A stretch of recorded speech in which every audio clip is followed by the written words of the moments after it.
Hi, I'm Richard Stitselaar, Creative Director at Vertigo Games. We're here at the GDC and I'm presenting World of Diving. So the Oculus Rift actually inspired this game. Talk a little about what happened when you got the development kit. Well, when the development kit last year came to our office, I basically, you put the thing on your head and you're like, okay, this feels like scuba diving glasses. And actually that's where the idea started, to create a scuba diving game. What is the Oculus Rift experience like when people put on those scuba glass, like virtual reality glasses?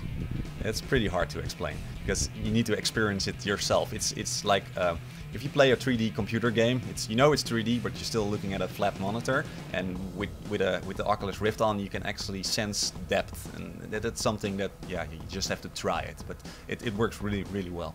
What's it been like developing for this technology? It's a bit different because like menus and interfaces, they need to be redesigned because you only have limited amount of. One second. Can you repeat it?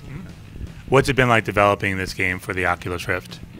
It's different than a normal title because you need to keep in mind that interfaces work differently than on the PC because you have limited space on your screen that you can actually use. Also, control scheme wise, it's a bit different because you cannot use the keyboard because you have the mask or the device on your head, so you don't see the full overview of the keyboard. So working with a controller works best for our game, but that's something that you really need to keep in mind when developing for Oculus. Can you talk a little about the game experience and what people will be exploring when they put on these glasses? I think it will, the sense of exploration and actually diving. That's something that I had a couple of people who are divers playing this game, and they say, okay, this is as close as it gets to real scuba diving. So that's something that people can definitely experience when playing World of Diving.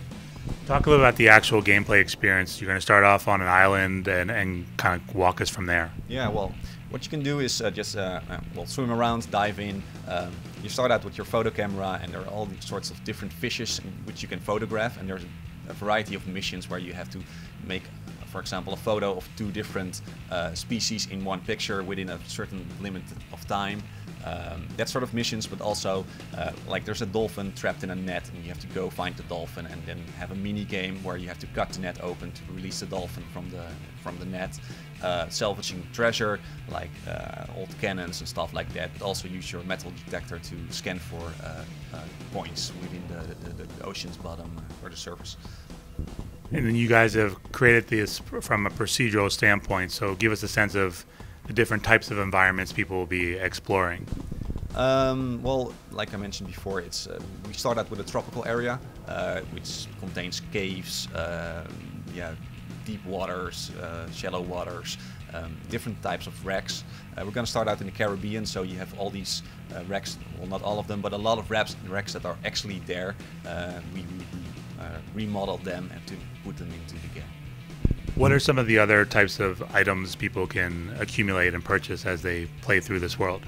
You can fully customize your character by buying new suits or glasses or scuba diving gear, basically, but also buy a bigger house, a bigger swimming pool which is connected to the house, or connect different tubes to it, to your underwater base, or submarines, boats, or everything that's basically has something to do with water is in the game. How are you guys connecting this experience to the mobile side of things with the iPad? Yeah, we made a companion app where you can, if you make a photo within the game, it automatically shows up in your Oceanopedia, that's what we call it, on the iPad, and you can check the fishes that you spotted or collected, or items that you collected.